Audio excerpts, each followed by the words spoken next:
away. I believe in you. Fly with me. So when you think about this idea of dreams, Freud, his greatest contribution Freud made, and this was stated in the course, is that he did discover, this was the contribution of his lifetime, is he discovered the unconscious, and he discovered that dreams reveal the unconscious.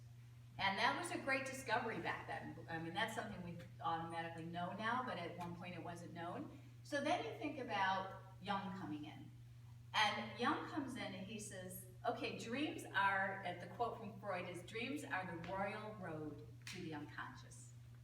And then Jung comes in and says, well, there's a deeper unconscious, right? There has to be something more than the ego.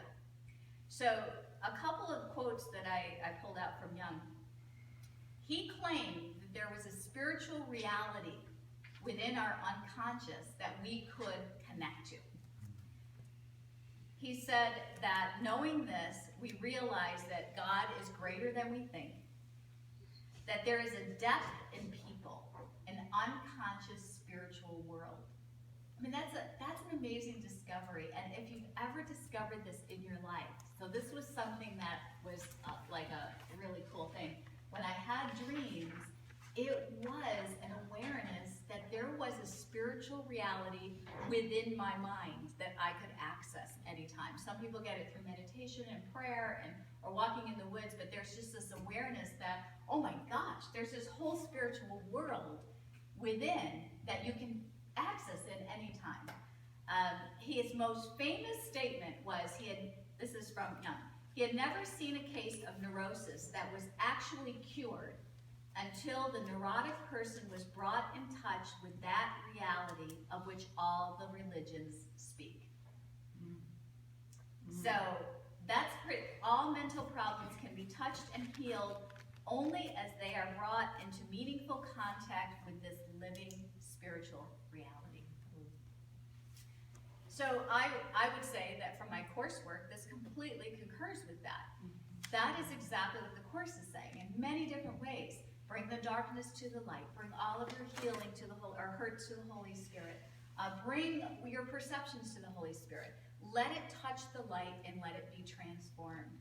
Only when you make direct contact with the spiritual reality, that's where healing happens, in that place.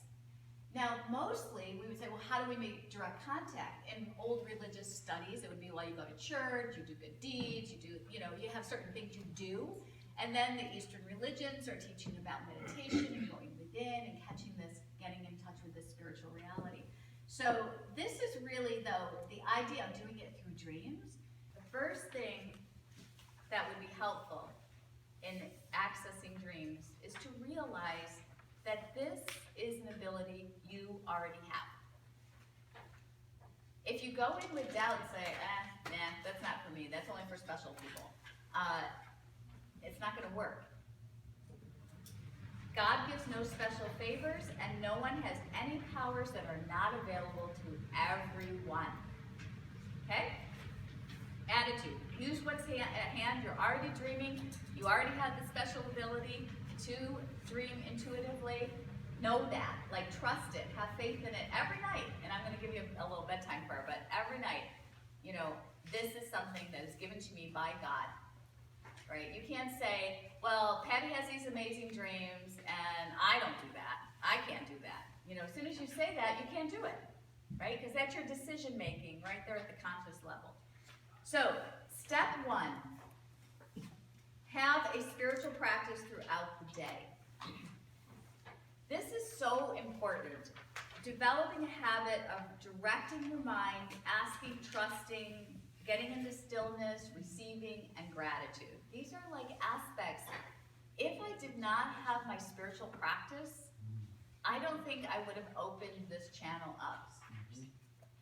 So it's really hard to open this channel, or challenging to open this channel. Why? If you don't have a spiritual practice, why? Because if you do, you're really afraid of uncovering the darkness. You're really afraid of that. So you have to be open to getting to the lower, deeper level. If you're not having a spiritual practice where you're practicing trust and having faith and noticing what's coming up in your unconscious ego and meditating, practicing stillness, practicing directing your mind when you listen to the ego. Do I want to listen to that? Do I want to turn over here? It doesn't matter what kind of spiritual practice you have, but it's like conditioning. It's like if you want to run a marathon, you're lifting weights or something. It's like a conditioning that you do before you fall asleep at night. Not to say that this cannot happen, because I do believe that the Spirit is always trying to peek through the unconscious into our awareness, always, and it'll use whatever opening there is. Sometimes it can just be tears and you've had it, and then suddenly you can have a spiritual dream. So it's not that that can't happen if you, in fact, before I ever had a spiritual practice, I had one of the most amazing dreams ever. It somehow got through into my awareness, and I did not even have a spiritual practice. So, but what I'm saying is, to make this a consistent way of accessing inner guidance, it's helpful to have some kind of a daily spiritual practice, okay?